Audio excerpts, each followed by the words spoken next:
Prostate gland ఇన్ఫెక్షన్ని prostatitis అంటారు.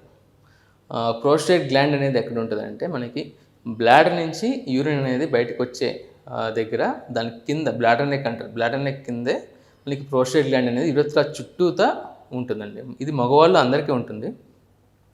కొన్నిసార్లు age పెరిగే కొద్దీ అంటే 40-50 సంవత్సరాల తర్వాత పెరిగే కొద్దీ సైజు కూడా పెరుగుతూ ఉంటుంది. కాకపోతే ఇట్లా యూరినరీ ట్రాక్ట్ ఇన్ఫెక్షన్స్ వచ్చినప్పుడు కొన్ని రకాల టెస్టులు చేసినప్పుడు కొన్ని రకాల కొద్దిగా పెరినియం ఏరియాలో దెబ్బ తగులుతున్నప్పుడు, ఆ పెరినియం ఏరియా అంటే మనకి కింద కూర్చునే ఏరియా దగ్గర కరెక్ట్గా దెబ్బ తగిలినప్పుడు, లేదంటే అక్కడ ఏమైనా ఇన్ఫెక్షన్స్ అయినప్పుడు, గ్లాండ్ ఇన్ఫెక్షన్స్ అవుతారు.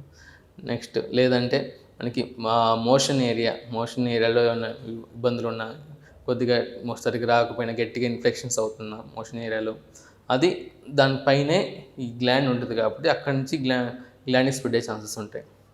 యూజువల్గా ఇది ఏ వయసు వాళ్ళైనా రావచ్చండి. ముఖ్యంగా మనకి యంగ్ ఏజ్లో ఎక్కువ మనం చూస్తూ ఉంటామండి. 20-40 ఇయర్స్ లోపల ఈ ప్రోస్టేట్ ఇన్ఫెక్షన్స్ అనేవి ఎక్కువగా చూస్తూ ఉంటాం. సో ఇట్లా ఉన్నప్పుడు ఏంటి అంటే వాళ్ళకి బాగా ఫీవర్ వస్తూ ఉంటుంది. కూర్చునే ఏరియా దగ్గర బాగా పెయిన్ వస్తుంటుంది. ఈవెన్ యూరిన్కి వెళ్ళినా కూడా బాగా బర్నింగ్ సెన్సేషన్, ఈవెన్ మోషన్కి వెళ్ళినా కూడా కొద్దిగా బాగా నొప్పిగా, ఒక్కోసారి యూరిన్లో బ్లడ్ పడతా అట్లా వస్తూ ఉంటుంది. సో ఇట్లా వచ్చినప్పుడు ఏంటి అంటే మనకి కొన్ని రకాల టెస్టులు ఉంటాయి. Scan test, ultrasound scan, blood టెస్టులు, అవసరమైతే ఒక్కోసారి ఎంఆర్ఐ కూడా అవసరం పడవచ్చు. ఇట్లా చేసినప్పుడు ముఖ్యంగా చాలా జాగ్రత్త మగవాళ్ళు ఇట్లాంటి ఇన్ఫెక్షన్స్ వచ్చినప్పుడు చాలా జాగ్రత్తగా ఉండాలండి. ఎందుకంటే ఇవి చాలా కాంప్లికేషన్స్కి దారితీస్తూ ఉంటాయి. అంటే ఏదో మామూలు రొటీన్ ఇన్ఫెక్షన్ కొద్దిగా వదిలేద్దాం అన్నట్టు కాకుండా చాలా జాగ్రత్తగా డాక్టర్ సలహా తీసుకొని యాంటీబయాటిక్స్ అనేది కంపల్సరీ వాడాలి. At the same time body హైడ్రేటెడ్గా ఉండాలి.